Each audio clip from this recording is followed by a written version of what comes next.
Hi everyone, welcome back to Learn Now. ഇന്ന് നമ്മൾ ഈ വീഡിയോയിൽ ഡിസ്കസ് ചെയ്യാൻ പോകുന്നത് പ്രോബബിലിറ്റി എന്ന് പറയുന്ന ചാപ്റ്ററിലെ ഫസ്റ്റ് പാർട്ടാണ്. സോ ഇതിൽ ഇൻക്ലൂഡ് ചെയ്തിട്ടുള്ള ടോപ്പിക്സ് കണ്ടീഷണൽ പ്രോബബിലിറ്റി പിന്നെ ബേസ് തിയറം ഇത് റിലേറ്റഡ് ആയിട്ടുള്ള ടോപ്പിക്സ് ആണ് മെയിൻ ആയിട്ട് വരുന്നത്. So let us start. First topic, conditional probability. The probability of an event A is called the conditional probability of A given that B has already occurred.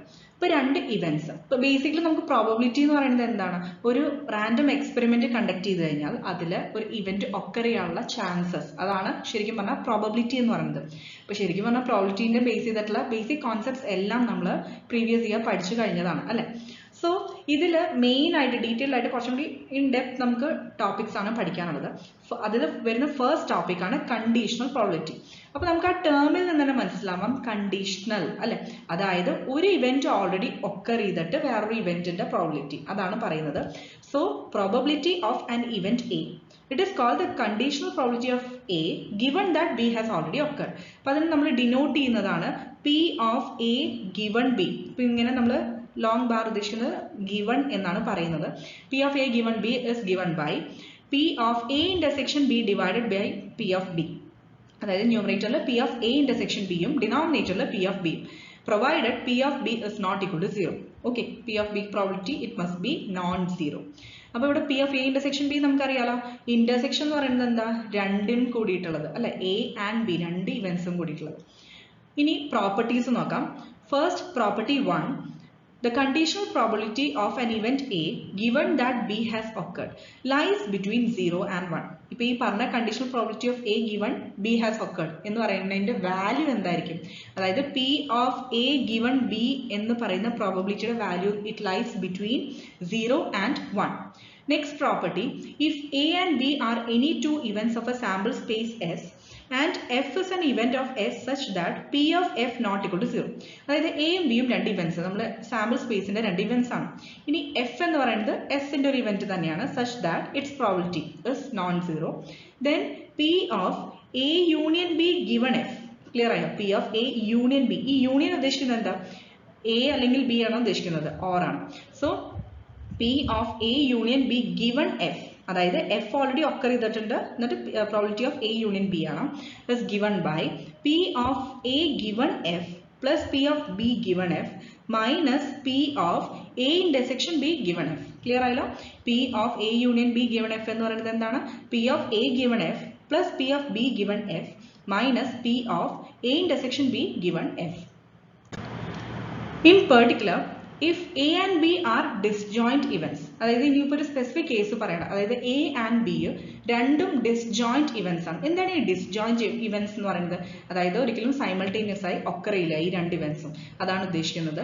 Then P of A union B given F എങ്ങനെ എഴുതാൻ പറ്റും, P of A given F plus P of B given F. അതായത് എയും ബിയും ശരിക്കും പറയുകയാണെങ്കിൽ mutually exclusive എന്നൊക്കെ പറയില്ലേ, രണ്ടും കൂടി സൈമൾട്ടേനിയസ് ആയി ഒക്കർ ചെയ്യാൻ പറ്റില്ല. ക്ലിയർ ആയോ? അപ്പോൾ അങ്ങനെയാണെങ്കിൽ പി ഓഫ്, നമ്മൾ നേരത്തെ ഇവിടെ ഒരു ടേം കൂടി ഉണ്ടായിരുന്നു എ ഇന്റർസെക്ഷൻ ബിയുടെ അല്ലെ, അത് എന്തായാലും നള്ളായിരിക്കും. ഓക്കെ, സോ ഈ എ ആൻഡ് ബി എന്ന് പറയുന്നത് ഡിസ്ജോയിന്റ് ഇവന്റ്സ് ആണെങ്കിൽ, അതായത് സൈമൾട്ടേനിയസ് ആയി ഒക്കർ ചെയ്യില്ലെങ്കിൽ എന്തായാലും P of A union B given F എന്ന് പറയുന്നത് നമുക്ക് എന്തായിട്ട് എഴുതാൻ പറ്റും, P of A given F plus P of B given F. ഇനി ലാസ്റ്റ് പ്രോപ്പർട്ടി എന്ന് പറയുന്നത് P of A complement given B. ഈ എ കോംപ്ലിമെന്റ് എന്ന് പറഞ്ഞാൽ എന്താ, നോട്ട് എ, അതായത് 1 മൈനസ് പി ഓഫ് എ എന്നൊക്കെ പറയില്ല അതുപോലെ, അതായത് ജസ്റ്റ് എയുടെ ഓപ്പോസിറ്റ് കേസ്. ഇപ്പോൾ P of A complement given B is given by 1 minus P of A given B. Clear ആയല്ലോ? 1 minus P of A given B. Next topic ആണ് multiplication theorem on probability. Okay, അതായത് പ്രോബബിലിറ്റിയിൽ നമ്മൾ ഈ multiplication theorem നമുക്ക് applicable ആണ്. So അതെന്താ നോക്കാം. എ ആൻഡ് ബി എന്ന് പറയുന്നത് രണ്ട് ഇവന്റ്സ് ആണ് associated with the sample space S. ഇനി എ ഇന്റർസെക്ഷൻ ബി എന്ന് പറയുന്നത് എന്താ, അതായത് the event that both A and B have occurred. Intersection ആണ്, അപ്പൊ രണ്ടും ഒക്കർ ചെയ്തിട്ടുണ്ട് അതാണ് ഉദ്ദേശിക്കുന്നത്. അതിനെങ്ങനെ നമുക്ക് എഴുതാൻ പറ്റും, എ ബി എന്നും എഴുതാൻ പറ്റും. ക്ലിയർ ആയല്ലോ?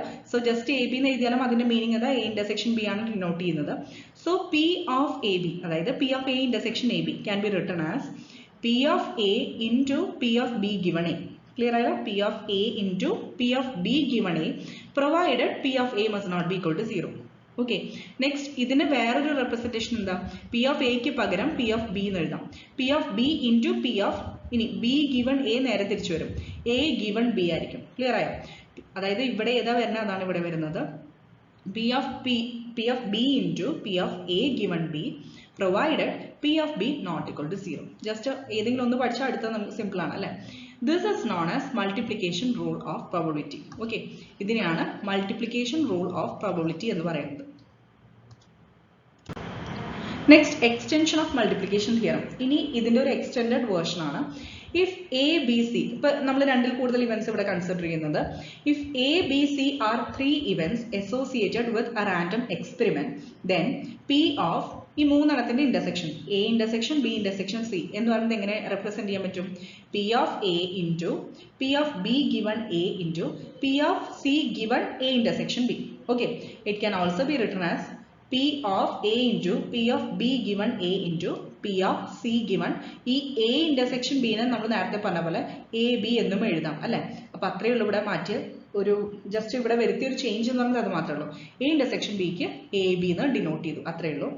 നെക്സ്റ്റ് n ഇവന്റ്സിന്റെ കേസ് കൺസിഡർ ചെയ്യാം. അതായത് A1 A2 എക്സെട്ര AN എന്ന് പറയുന്നത് n ഇവന്റ്സ് ആണ് ഒരു റാൻഡം എക്സ്പെരിമെന്റിന് കറസ്പോണ്ടിങ് ആയിട്ട്. അങ്ങനെയാണെങ്കിൽ ഈ n ഇവന്റ്സിന്റെയും ഇന്റർസെക്ഷന്റെ പ്രോബബിലിറ്റി എന്ന് പറയുന്നത് P of A1 intersection A2 etcetera intersection AN എന്തായിരിക്കും? നമ്മളിപ്പോൾ ഇത് റെപ്രസെന്റ് ഇപ്പോൾ നേരത്തെ പറഞ്ഞത് 3 ഇവന്റ്സിന്റെ കേസിൽ. ഇനി നമ്മൾ ജസ്റ്റ് ജനറൽ ആയിട്ട് n ഇവന്റ്സിന്റെ കേസ് ആണ് പറയുന്നത്. P of A1 into P of A2 given A1 into P of A3 given A1 intersection A2 etc. Last n ഇവന്റ്സിന്റെ കേസ് ആകുമ്പോൾ P of AN given A1 intersection A2 intersection etc. AN minus 1. Next independent events എന്താന്ന് നോക്കാം. A and B എന്ന് പറയുന്ന രണ്ട് events if such that the probability of occurrence of one of them is not affected by occurrence of other. അങ്ങനെയാണെങ്കിൽ അതിനെ independent events പറയും. അപ്പൊ നമുക്കറിയാം ആ ടേമിൽ തന്നെ മനസ്സിലാവും ഇൻഡിപെൻഡന്റ് എന്ന് പറഞ്ഞാൽ എന്താ. ഇപ്പൊ ഒരു ഇവന്റ് ഒക്കർ ചെയ്യുകയാണെങ്കിൽ അതൊരിക്കലും വേറൊരു ഇവന്റിനെ ബാധിക്കുന്നില്ല. ഓക്കെ, വേറൊരു ഇവന്റിന്റെ ഒക്കറൻസിനെ ബാധിക്കുന്നില്ല. അങ്ങനെയാണെങ്കിൽ നമുക്ക് ഈ രണ്ട് ഇവന്റ്സിന് എന്ത് പറയാൻ പറ്റും? ഇൻഡിപെൻഡന്റ് ഇവന്റ്സ് എന്ന് പറയാൻ പറ്റും. ക്ലിയർ ആയോ? അപ്പൊ നമുക്ക് ഇപ്പോൾ ഇൻ ടേംസ് ഓഫ് ഫോമുല നമ്മൾ പറയുകയാണെങ്കിൽ two events A and B are said to be independent if P of B given A is equal to P of B provided P of A not equal to 0. അതേപോലെ തന്നെ P of A given B is equal to P of A provided P of B not equal to 0. അപ്പോൾ നമ്മൾ main ആയിട്ട് ഉദ്ദേശിക്കുന്നത് എന്താ? ഈ B given A എന്ന് പറഞ്ഞാൽ probability of B അതായത് such that A has already occurred ആണ്. അതിനെ നമുക്ക് P of B എന്ന് റെപ്രസെന്റ് ചെയ്യാൻ പറ്റും. കാരണം P of A അതായത് A യും B യും രണ്ടും ഇൻഡിപെൻഡന്റ് ആണ്. അതേപോലെ തന്നെ P of A given B നെ എങ്ങനെ റെപ്രസെന്റ് ചെയ്യാം? P of A ആയിട്ട് റെപ്രസെന്റ് ചെയ്യാം. കാരണം A യും B യും ഇൻഡിപെൻഡന്റ് ആണ്. പക്ഷെ P of A യും P of B യും 0 ആവാൻ പാടില്ല. Next, two events A and B associated with a random experiment are independent if and only if.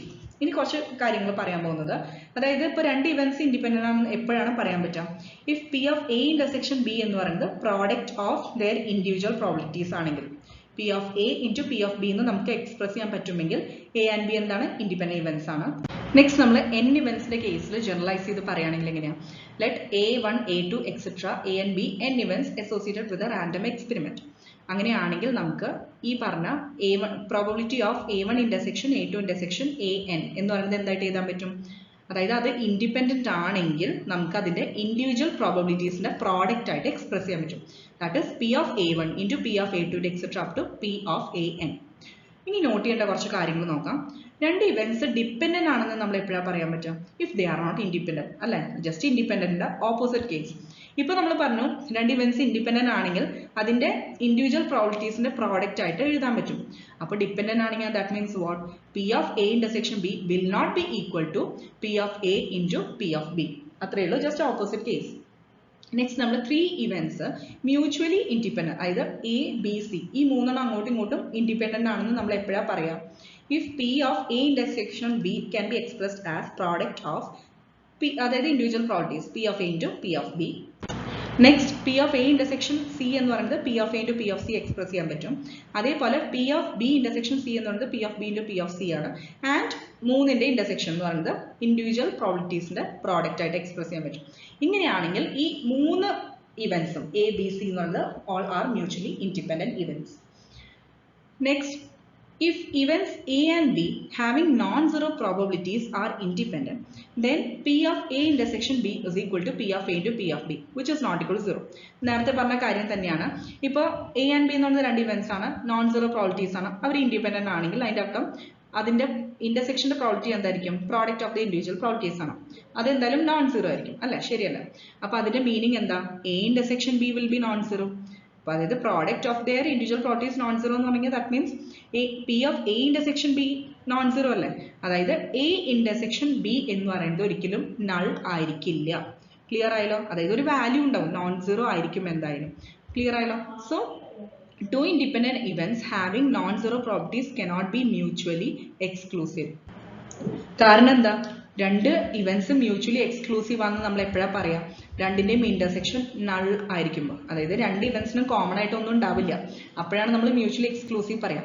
പക്ഷെ ഇൻഡിപെൻഡന്റ് ഇവന്റ്സിന്റെ കേസിൽ, അതായത് ഇപ്പോൾ രണ്ട് ഇവന്റ്സ് ഇൻഡിപെൻഡന്റ് ആണ് പക്ഷെ നോൺ സീറോ പ്രോപ്പർട്ടീസ് ആണ് ഉള്ളതെങ്കിൽ അതിന്റെ അർത്ഥം നമുക്ക് കിട്ടുന്ന വാല്യൂ നോൺ സീറോ ആയിരിക്കും. അപ്പോൾ എ ഇന്റർസെക്ഷൻ ബി അതും ഈ പറഞ്ഞ പോലെ നോൺ സീറോ ആണ്. പക്ഷെ അതിന്റെ അർത്ഥം എന്താ? മ്യൂച്വലി എക്സ്ക്ലൂസീവ് അല്ല. ക്ലിയർ ആയോ? കാരണം മ്യൂച്വലി എക്സ്ക്ലൂസീവിന്റെ കേസ് നമുക്ക് നള്ളായിട്ടാണ് കിട്ടുക, പക്ഷെ ഇവിടെ നള്ളല്ല കേസ്. നെക്സ്റ്റ് ഇമ്പോർട്ടൻറ്റ് ടോപ്പിക് ആണ് ബേസ് തിയറം. ഇത് റിലേറ്റ് ചെയ്തിട്ടുള്ള രണ്ട് മൂന്ന് ടേംസ് നമുക്ക് നോക്കാം, എന്നിട്ട് മെയിൻ ആയിട്ട് തിയറം എന്താ നോക്കാം. First of all, partition of a sample space.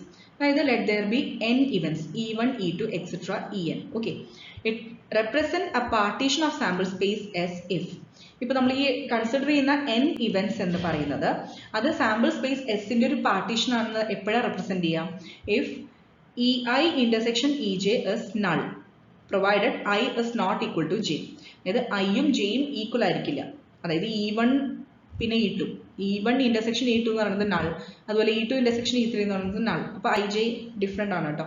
So ei intersection ej എന്ന് പറയുന്നത് നൾ കിട്ടിക്കഴിഞ്ഞാൽ ഇനി സെക്കൻഡ് കണ്ടീഷൻ എന്ന് പറയുന്നത് e1 union e2 union etcetera union en എന്ന് പറയുന്നത് എന്താ നമുക്ക് കിട്ടുക? സാമ്പിൾ സ്പേസ് ആണ്. യൂണിയൻ പറഞ്ഞാൽ എന്താ? ഓർ ആണ്. Either event e1 or e2 or etc up to en. Okay, next case, P of ei greater than 0 for all I is equal to 1 to n. Probability, അതായത് ഓരോ ഇവന്റിന്റെ case നോക്കുമ്പോൾ അതിന്റെ probability എന്ന് പറയുന്നത് greater than 0 ആയിരിക്കും. Okay, അപ്പോൾ ഐയുടെ value എന്ന് പറയുന്നത് 1 to n ഉള്ളത്. അപ്പൊ ഈ മൂന്ന് കണ്ടീഷൻസും സാറ്റിസ്ഫൈ ചെയ്യുകയാണെങ്കിൽ നമുക്ക് ഈ പറഞ്ഞ n ഇവന്റ്സ് എന്താണെന്ന് പറയാൻ പറ്റും? Partition of the sample space S ആണെന്ന് പറയാൻ പറ്റും. ഇനി കുറച്ചും കൂടി വേറെ രീതിയിൽ പറയുകയാണെങ്കിൽ the events e1 e2 etc en represent a partition of the sample space S if they are pairwise disjoint. pairwise disjoint എന്ന് പറയുന്നത് എന്താണ്? സൈമൾട്ടേനിയസ്ലി ഒക്കറിയില്ല. നേരത്തെ നമ്മൾ ഡിസ്ജോയിന്റ് കേസ് പറഞ്ഞതാണ്. നെക്സ്റ്റ് നമ്മൾ പറയുന്നത് എക്സ്ഹോസ്റ്റീവ്. എക്സ്ഹോസ്റ്റീവ് എന്ന് പറയുന്നത് എന്താ? അറ്റ്ലീസ്റ്റ് ഒരു ഇവന്റ് എങ്കിലും, അതായത് ഏതെങ്കിലും ഒരെണ്ണമെങ്കിലും നെസസറിലി ഒക്കർ ചെയ്യും. Okay, and have non zero probabilities. അപ്പോൾ ഈ മൂന്ന് കാര്യങ്ങളാണെങ്കിലും pairwise disjoint, exhaustive and have non zero probabilities, ഇങ്ങനെയാണെങ്കിലും നമ്മൾ ഈ പറഞ്ഞ n ഇവന്റ്സ് എന്ന് പറയുന്നത് പാർട്ടീഷൻ ഓഫ് സാമ്പിൾ സ്പേസ് ആണെന്ന് പറയാൻ പറ്റും. Next, theorem of total probability. അതായത് ഇപ്പൊ ഈ രണ്ട് ടേംസ് അറിഞ്ഞാലേ നമ്മൾ ബേസ് തിയറം കംപ്ലീറ്റ് ആയിട്ട് മനസ്സിലാക്കാൻ പറ്റുള്ളൂ. Let e1 e2 etc en be a partition of sample space S. ഇപ്പൊ നമ്മൾ പറഞ്ഞല്ലോ, നേരത്തെ പറഞ്ഞ കണ്ടീഷൻ സാറ്റിസ്ഫൈഡ് ആണെങ്കിൽ ഈ n ഇവന്റ്സും S ന്റെ പാർട്ടീഷൻ ആണ്. And suppose that each of the events e1 to en has known zero probability of occurrence. Okay, non zero probability of occurrence എന്തായാലും ഈ പറഞ്ഞ n ഇവന്റ്സിനും ഉണ്ട്. ഇനി let A B any event associated with S. ഇനി S എന്ന് പറഞ്ഞ sample സ്പേസിന് related ആയിട്ട് A എന്ന് പറഞ്ഞ ഒരു ഇവന്റ് കൺസിഡർ ചെയ്യാം. ദെൻ പി ഓഫ് എ എന്ന് പറയുന്നത് എന്താ? P of e1 into P of A given e1 plus P of e2 into P of A given e2 plus etcetera plus P of en into P of A given en. അതായത് ഇതിനെ general ആയിട്ട് നമുക്ക് denote ചെയ്യാൻ പറ്റുന്നത് sigma J is equal to 1 to n P of ej into P of a given ej. ജെയുടെ value ആണ് 1 മുതൽ n വരെ. ക്ലിയർ ആയല്ലോ? അപ്പൊ നമുക്ക് ഇതുപോലെ ടോട്ടൽ പ്രോബബിലിറ്റി ഇതുപോലെ സമ്മേഷൻ ആയിട്ട് എക്സ്പ്രസ് ചെയ്യാൻ പറ്റും. ക്ലിയർ ആയല്ലോ? n events e1 e2 etcetera up to en എന്ന് പറയുന്നത് പാർട്ടീഷൻ ഓഫ് സാമ്പിൾ സ്പേസ് ആണ്. പിന്നെ അത് മാത്രമല്ല ഈ പറഞ്ഞ ഇവന്റ്സിനെല്ലാം non zero probability of occurrence ആണ് ഉള്ളത്. ഓക്കെ, അങ്ങനെയാണെങ്കിൽ എ എന്ന് പറയുന്ന ഇവന്റ് അസോസിയേറ്റഡ് വിത്ത് എസ് ന് നമുക്ക് അതിന്റെ പ്രോബബിലിറ്റി P of A അതിനെങ്ങനെ എക്സ്പ്രസ് ചെയ്യാൻ പറ്റും? Sigma j 1 to n P of ej into P of A given ej. ഇനി നമുക്ക് ബേസ് തിയറം പറയാം. If e1 e2 etc en are n non empty events. ഇപ്പോൾ ഈ രണ്ടും പറഞ്ഞത് നമ്മൾ ക്ലബ് ചെയ്യാൻ പോവാണ്. which constitute a partition of sample space S. That is E1, E2, etc. En എന്ന് പറയുന്നത് എന്താണ്? Pairwise disjoint ആണ്. പിന്നെ ഈ പറഞ്ഞ പോലെ E1 union, E2 union, etc. En എന്ന് പറയുന്നത് sample space ആണ്. And A is any event of non-zero probability. ഇപ്പൊ ഞാൻ പറഞ്ഞില്ലേ ആ പാർട്ടീഷന്റെ കേസും പിന്നെ നമ്മൾ ടോട്ടൽ തിയറം പറഞ്ഞില്ലേ അതെല്ലാം കൂടി ക്ലബ് ചെയ്തിട്ടാണ് കേട്ടോ ഈ കണ്ടീഷൻസ് എല്ലാം പറഞ്ഞ സെയിം ആണ്. ഞാൻ ഇനിയും എക്സ്പ്ലെയിൻ ചെയ്യില്ല. അങ്ങനെയാണെങ്കിൽ നമുക്ക് P of EI given A നെ എങ്ങനെ എക്സ്പ്രസ് ചെയ്യാൻ പറ്റും? ന്യൂമറേറ്ററിൽ P of EI into P of A given EI divided by ഇപ്പോൾ നമ്മൾ ടോട്ടൽ തിയറം എഴുതിയില്ല അതിൽ sigma J is equal to 1 to n P of EJ into P of A given EJ. Okay, ഇപ്പോൾ ഇവിടെ values I എന്ന് പറയുന്നത് 1 to n, J യുടെ കേസും സെയിം 1 to n തന്നെയാണ് വാല്യൂസ് വരും. Thank you.